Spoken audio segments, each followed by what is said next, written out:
Good morning class. Welcome to our YouTube channel learns with Kundan. अभी हम लोग communication topic पढ़ रहे हैं। उसमें हम लोग नॉन वर्बल कम्युनिकेशन का पूरा थ्योरी पार्ट को कवर किए थे और उसी में कल का सेशन में हम लोग 20 एमसीक्यू भी कंप्लीट कर चुके हैं। अगर जो कोई जिन्हीं किन्हीं का छूटा हुआ है तो वो आप वीडियो प्लेलिस्ट में है, आप देख लीजिएगा। और आज हम लोग उससे आगे 20 और एमसीक्यू लेकर के आए हैं जो नॉन वर्बल कम्युनिकेशन का ही है। तो चलिए सेशन को स्टार्ट करते हैं और देखते हैं क्वेश्चन नंबर 1 क्या कहता है। What is the main purpose of non verbal communication? Non verbal communication का मेन पर्पस क्या है? तो आपको पता होना चाहिए कि इसका जो मेन पर्पस होता है नॉन वर्बल कम्युनिकेशन का, वो to enhance and support verbal communication. Verbal communication को बढ़ावा देना, सपोर्ट करना मेन इसका पर्पस होता है। ऑप्शन बी जो है वो सही जवाब होगा।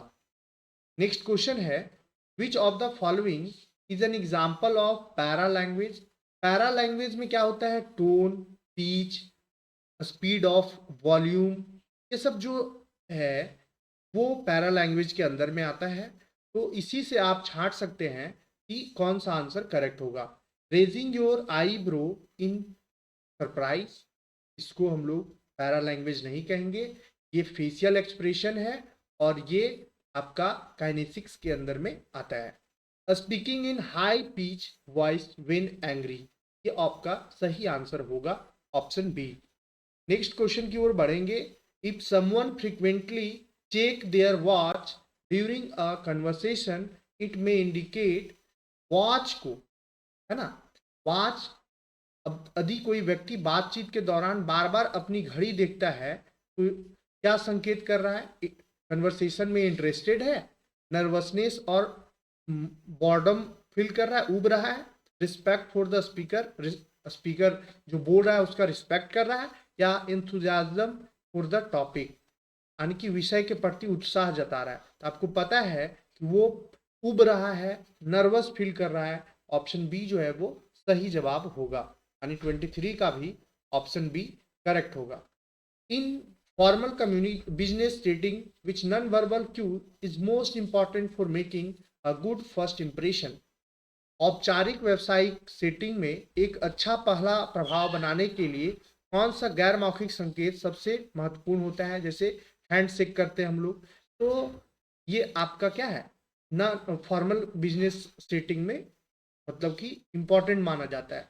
आपका ग्रूमिंग, आपका क्लोथिंग, यानी कि जो आपका फर्स्ट इंप्रेशन है वो इंपॉर्टेंट माना जाता है। और आपका सही आंसर ऑप्शन ए हो जाएगा। 24 का ऑप्शन ए जो है वो करेक्ट हो जाएगा। नेक्स्ट है, excessive blinking during a conversation में इंडिकेट, बातचीत के दौरान अत्यधिक पलके झपकाना निम्नलिखित को संकेत करता है।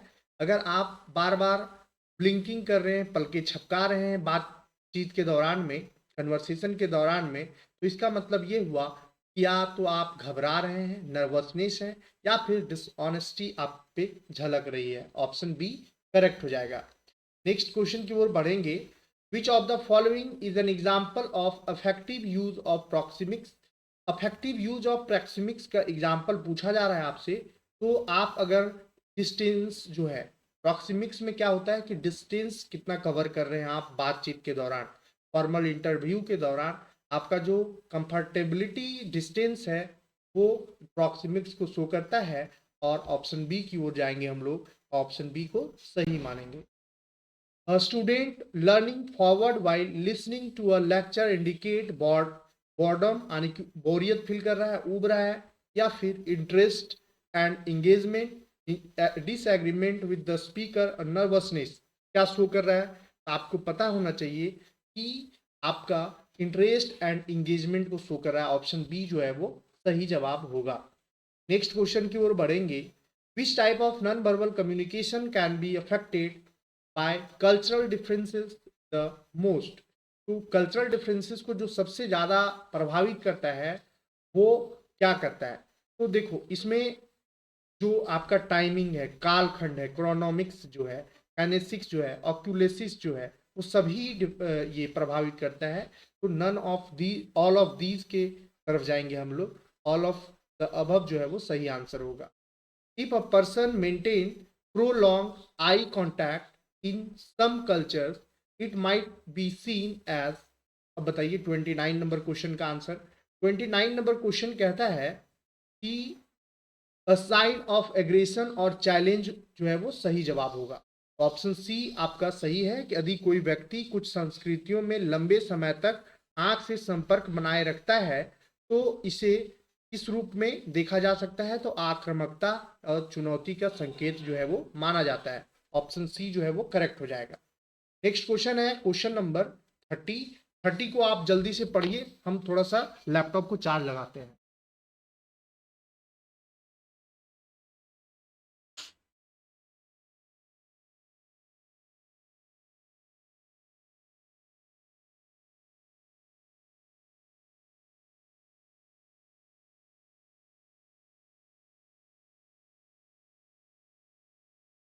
अब 30 नंबर क्वेश्चन जो है वो कहता है कि nodding while listening to someone usually indicate, किसी की बात सुनते समय सिर हिलाना आमतौर पर क्या संकेत देता है। तो जब आप सिर हिला रहे हो तो इसका मतलब ये होता है कि आप या तो उसे एग्री कर रहे हो या तो डिसएग्री कर रहे हो, यानी कि स्वीकृति या सहमति जता रहे हो। सिर हिला रहे हो मतलब सहमति जता रहे हो, डिसएग्री नहीं, सहमति होता है।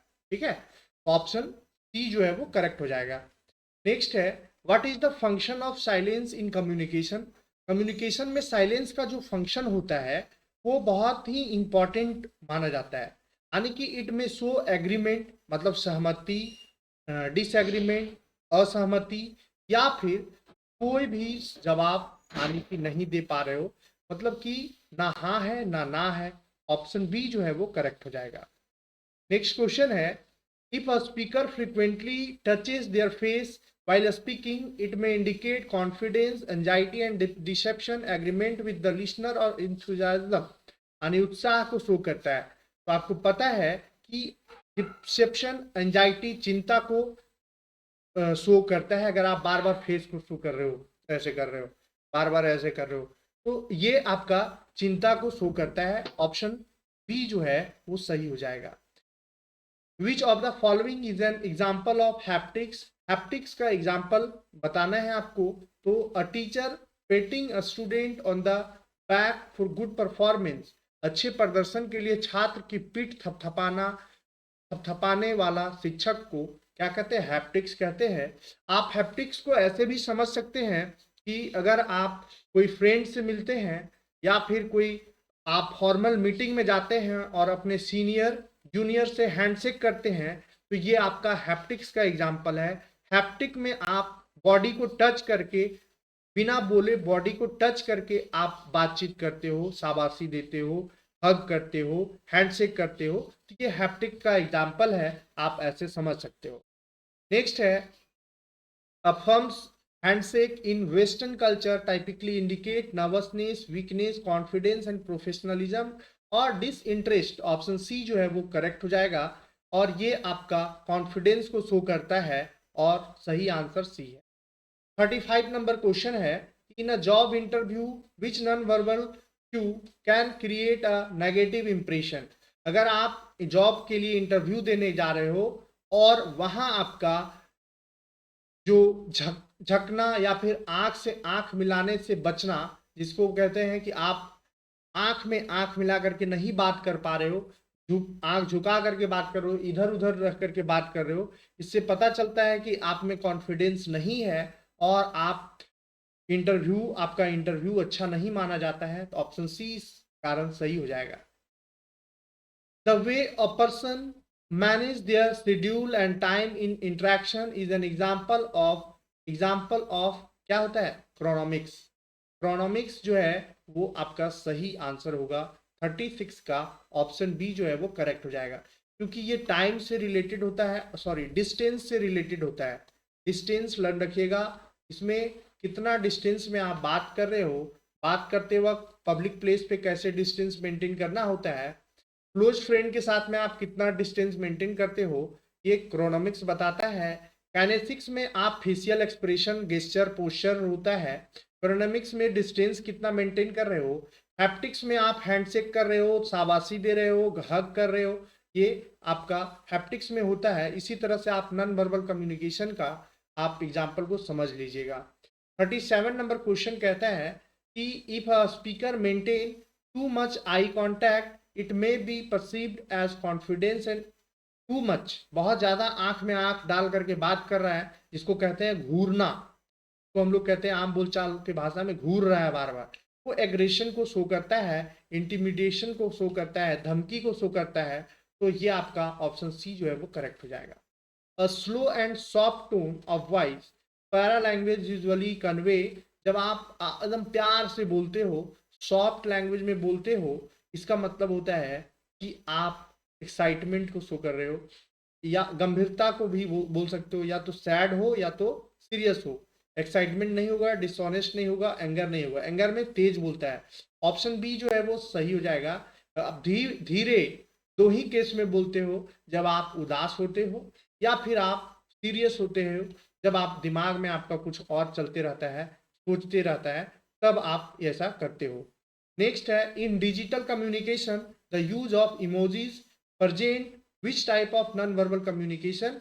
तो आपका जो सही आंसर होगा 39 का, वो क्या होना चाहिए, तो 39 का विजुअल कम्युनिकेशन सही होना चाहिए।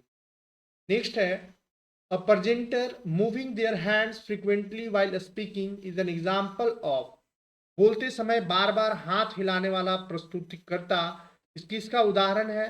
बार बार हाथ हिला रहा है तो काइनेसिक्स का, क्योंकि बॉडी लैंग्वेज से रिलेटेड काइनेसिक्स को कहते हैं, और ऑप्शन बी जो है वो करेक्ट हो जाएगा।